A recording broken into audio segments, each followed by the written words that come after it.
Halo sahabat GTK, perkenalkan saya membagi pengalaman pembelajaran mendalam dengan judul Belajar dari Tutor. Setelah membangun kemitraan, kami pun diizinkan untuk menuju lokasi Demplot. Dengan menggunakan kendaraan ala kadarnya, akhirnya kami telah sampai untuk melakukan observasi. Sekarang berada di Demplot Penetasan Semi Alami Spesies Penyu Balai Taman Nasional Wakatobi. Assalamualaikum warahmatullahi wabarakatuh. Waalaikumsalam. Tujuan kita datang ke sini adalah untuk lebih kontekstual lagi dalam hal menulis teks laporan hasil observasi. Kamu punya kewajiban menulis 3 struktur LHO, nanti jadi 5 paragraf. Yang pertama tentang definisi umum. Bagaimana itu taman nasional, bagaimana saja kerjanya, bagaimana saja apa itu penyu, bagaimana spesies-spesiesnya, bagaimana kehidupannya, dan apa saja yang bisa kalian perjelas nanti ditanya ya. Yang kedua tentang deskripsi bagian. Nah, penyu apa yang ada, bagaimana kehidupannya, bagaimana seni penyemaiannya, apa-apa yang menjadi penjelasan bagian dari situ ya, harus kalian dapatkan datanya. Jadi saya sengaja suruh kalian bawa HP, buku catat untuk merekam atau mencatat data-data yang bisa untuk kelengkapan menulis laporan tes hasil observasi kalian. Mulailah mereka menjalani pengalaman belajar memahami dengan mendengarkan secara seksama penjelasan dari petugas konservasi. Bisa mendapatkan gambaran mengenai apa sih Taman Nasional itu? Nah, Taman Nasional adalah tempat alam yang dijaga dan dilindungi oleh pemerintah agar tetap alami dan tidak rusak.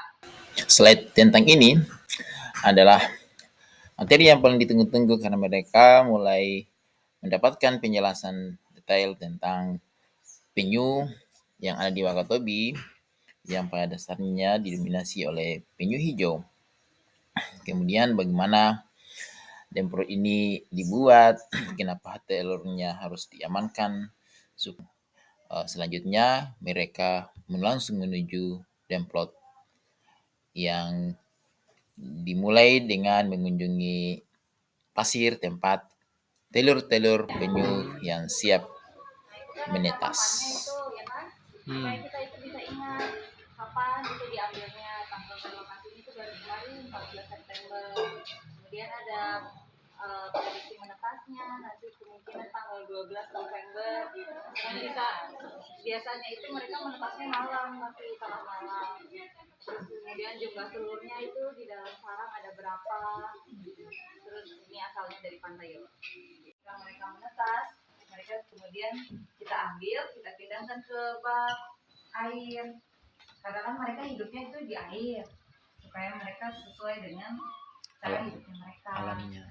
Nah, nanti kan kalau dari sarang alaminya di pantai kan menetas langsung kembali ke laut, tapi karena ini direlokasi ke sini jadi 1 bulan itu terkadang 2 bulan kalau bisa dilepas. Sama makannya Kak, coba jelaskan. Nah, kalau makannya itu ikan yang tidak terlalu banyak tulangnya, cakalang, itu makanan ikan suri itu. Tapi bukan langsung dikasih 2 kali sehari. Habis dikasih makan pagi, diganti airnya lagi, sore dikasih makan, ganti lagi airnya. Usia berapa? 1 bulan, 2 bulan, itu dilepas. Kita sudah masuk di bagian deskripsi bagian ya. Jadi ada hal-hal yang kamu harus detailkan supaya laporan hasil observasinya. Tuh, silakan laki-lakinya tanya. Kenapa tanya?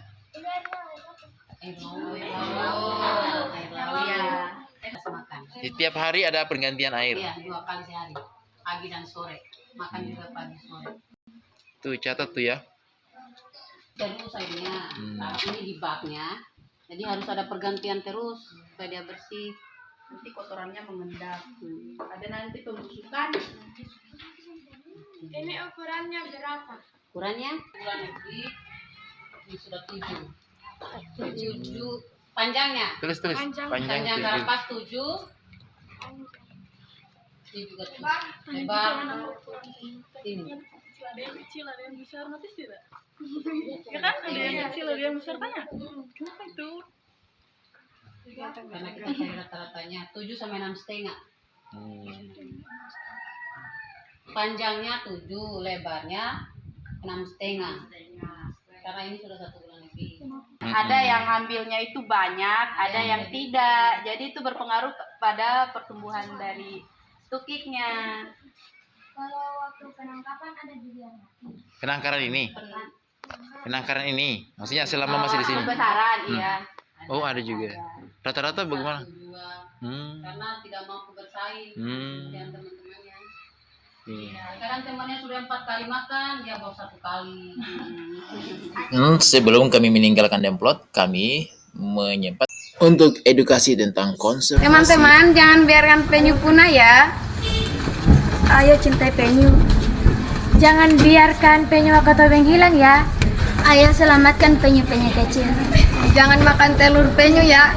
Jangan ambil telur penyu ya. Mari jaga laut akatobeng. Teman-teman, janganlah mengotori laut karena laut adalah sumber kehidupan.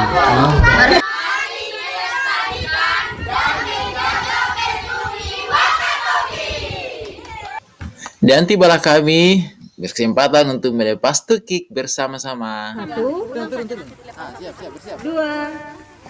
3. Oke. Nah, pada hari ini dimohon untuk melewati tukiknya, hati-hati jangan sampai terinjak dan biarkan tukiknya untuk berjalan ke arah pantai. Selamat berjuang. Kami banyak belajar dari Mutukik. Pak Guru sudah mengajak kami untuk bertemu tukik. Oke, seru ya Mutukik. Nah, sekarang kita sudah masuk di bagian refleksi. Nah, kita ingin mendengarkan pendapatnya siswa sekalian tentang bagaimana pengalaman belajarnya dalam menulis teks observasi yang langsung kita menuju tempat penyemaian spesies penyu. Ada yang bisa mendengar refleksi? Saya Pak, Oke, silakan Anda. dari pelajaran pribadi saya sadar bahwa tukik untuk vegetasi alam itu sangat susah. Dari hidupnya naik ke pasir, lalu harus tidak ada sampah-sampah yang ada di dekatnya. Itu saja Pak. Oke, beri aplaus. Siapa lagi? Ya. Saya sadar bahwa memakan dan memakai gelang penyu dapat membunuh ekosistem. Oke, supaya laut kita harusnya terawat dengan baik ya. Nah, satu lagi dari perempuan ini. Ayo. Sangat senang karena sudah diajak ke pantai untuk belajar melepaskan tukik ke laut. Itu sangat senang. Oke, itu. Oke, demikian. Dan gimana kita akhiri dengan melepas tukik, mendoakan mereka supaya membesar di laut dan bisa kembali lagi bertelur yang banyak. Kalau banyak penyu berarti ekosistem laut kita terjaga dengan baik. Demikian pelajaran kita.